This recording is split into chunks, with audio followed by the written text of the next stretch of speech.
This year, I had the opportunity with a good friend of mine to tour historic homes and landmarks in my hometown. I had been hoping to go for years. It was quite a treat, as many people were willing to open their homes to the curious and interested, and there were a few exceptionally old locations belonging to the town museum that would only be open for tours this one day a year. I'm an empath, and this is something I've had a hard time accepting. I feel the presence of spirits, often their moods, emotions, and occasionally a message. More rarely, I receive an impression of gender, their lifestyle, and age. These encounters affect me physically, and because of that, I often hesitate to join in on these tours, as interesting as they are. There was one particular home, just a few hundred yards from the main streets, on a little residential road out of sight. As with most, it was small, with additions that had been added over the years to accommodate a more affluent lifestyle. I felt a real sense of concern as my friend and I came up to the house with the others on the tour. The front door felt almost hot, the way a campfire gives off an uncomfortable heat as you get closer to it.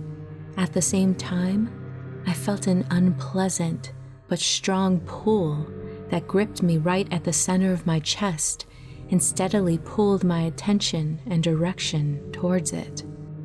I don't know what I expected to experience when I crossed the threshold. Maybe I thought it would ease up, or that there would be a spirit there that would manifest. I don't know, but whatever I expected, that wasn't it. Inside the house, it was like every door, every archway into a hall, every window had that same pull as the front door. It made me so nauseous. I didn't want to stay, but my friend didn't know I was sensitive to spirits. So rather than risk her disbelief and possible mockery, I tried to tough it out. The only spirit I actually felt, and felt clearly, was a young boy who was sitting on the stairs immediately inside the front door. The stairs had a rope across the bottom, so that the tour members would know the upstairs wasn't part of the public area. He was seated about 6 steps up, holding one of the stair railings.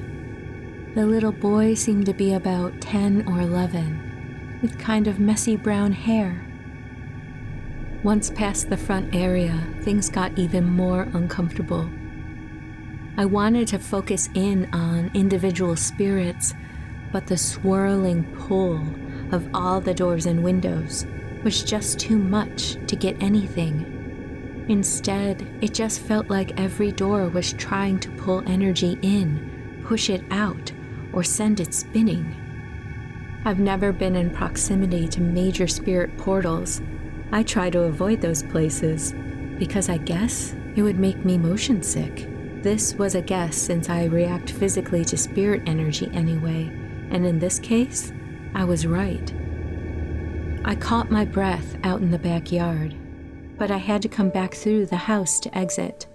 I think I would have lost it if I had to stay in there the whole time without the small break in the yard.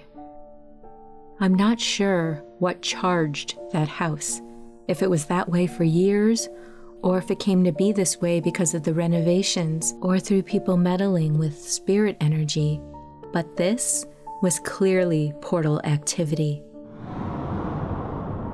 My friend still doesn't know, even though she was plenty curious as to why I almost got sick all over those people's expensive floors.